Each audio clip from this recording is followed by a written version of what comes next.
When you think of 1960s folk music, you can't possibly leave out the Mamas and the Papas. Monday, Monday,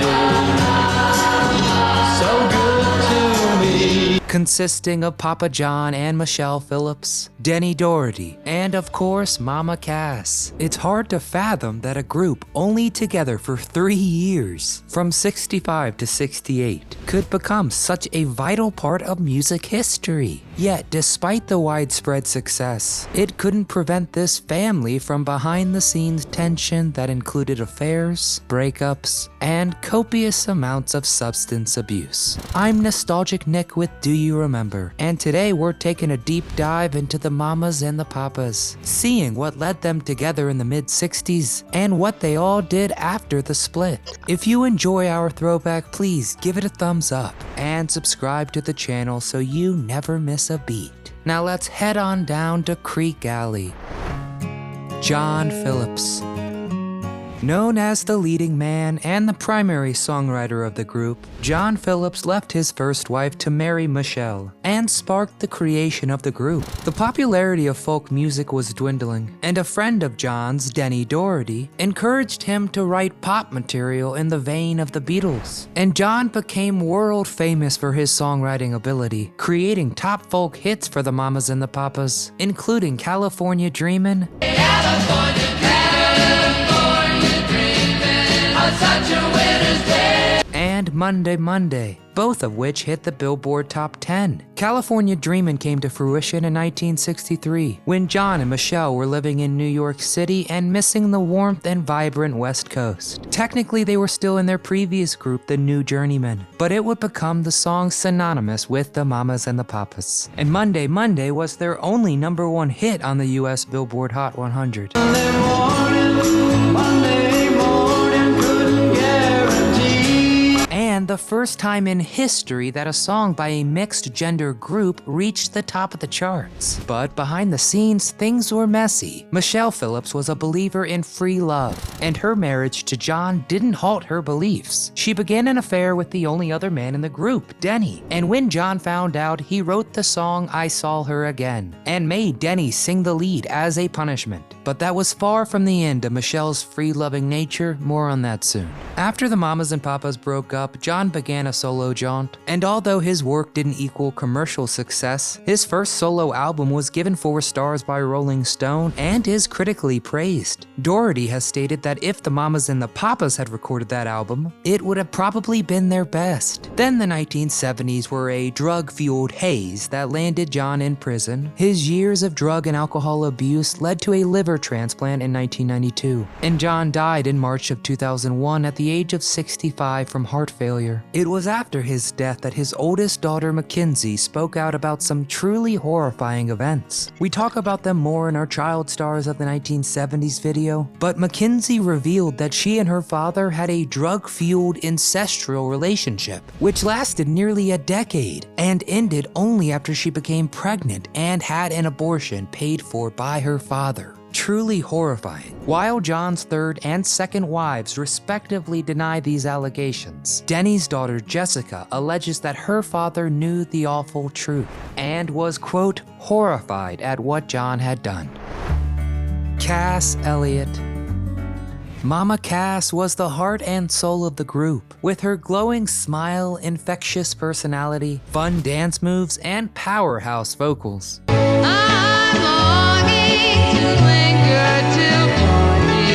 Cass moved to New York right after high school, and famously lost out on a role in the musical If I Can Get It For You Wholesale to the legendary Barbra Streisand. In 1964, Cass met Denny Doherty and helped form the Mugwumps, which lasted 8 months. And when Denny suggested Cass to John and Michelle in 1965, it was a match made in argument, as John put up quite the fight, believing that her heavy weight would be a deterrent and ruin their image. Denny was able to convince John, and she joined them vacationing in the Virgin Islands. Mama Cass became a phenomenon during the late 60s, and when the quartet embarked on their solo careers, Cass's brief one shone the brightest. She appeared in 2 TV specials, one on ABC in '69, and then over on CBS for 1973's Don't Call Me Mama Anymore.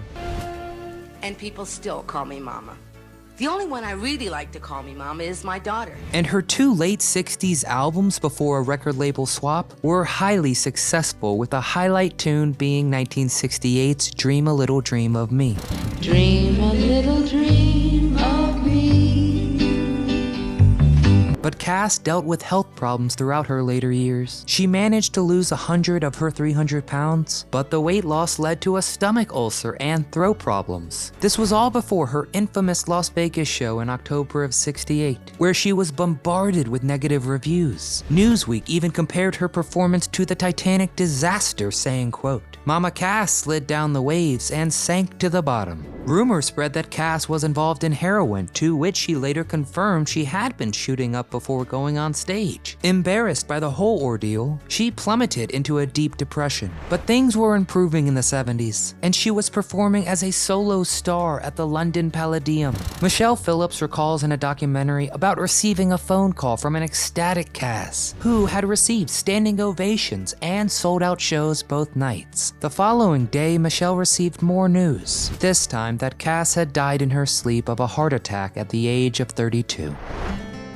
Denny Doherty, the second papa to John Phillips. In 1960, Denny and his friends Pat LaCroix and Richard Byrne started a group called the Colonels, which later renamed the Halifax Three after signing under Columbia Records. During that time, Denny met Cass Elliot when she was part of the group The Big Three.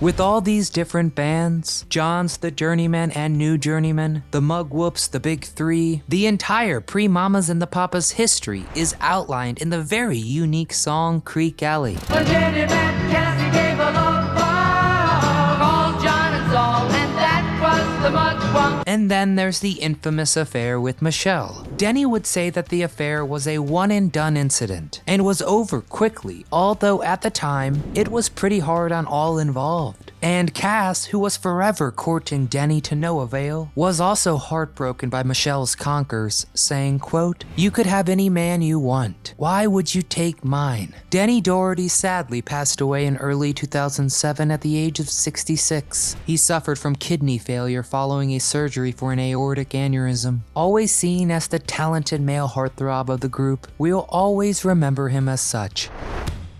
Michelle Phillips.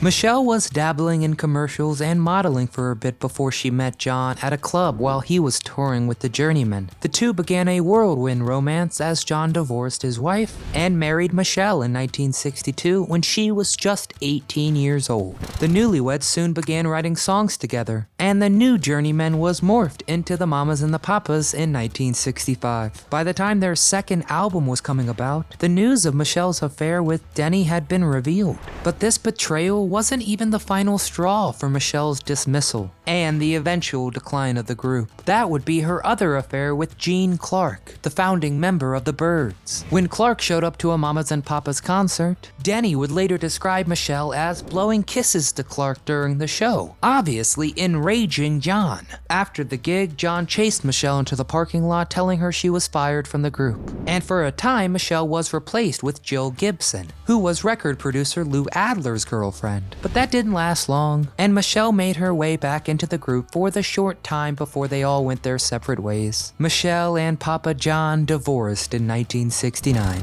Michelle then transitioned into acting and was part of the critically acclaimed crime biopic Dillinger in 1973, and then Valentino in '77. And she worked more consistently on TV, like 7 episodes of Fantasy Island. Now I will die. And then starring as the scheming Ann Matheson Sumner for 89 episodes of Knots Landing. We last saw her in the Elvis wannabe film Unbeatable Harold in 2006. Today, Phillips is 77 years old and is the last surviving member of the Mamas and the Papas. She's also highlighted in 2019's documentary Echo in the Canyon as an interview subject about the 1960s music scene. And hopefully we haven't heard the last from Michelle. And there you have it, the Mamas and the Papas, folk icons whose work continues to influence folk music to this day. So let's discuss. What's your favorite song by the Mamas and the Papas? Did you enjoy Cass Elliott's solo career the best? Any great duets you recall? And did the Mamas and the Papas create the best harmonies ever? Get in the comments and you let us know. And as always, please give this folky deep dive a thumbs up and subscribe to the channel so you never miss a memory. From all of us here at Do You Remember, thanks very much for watching.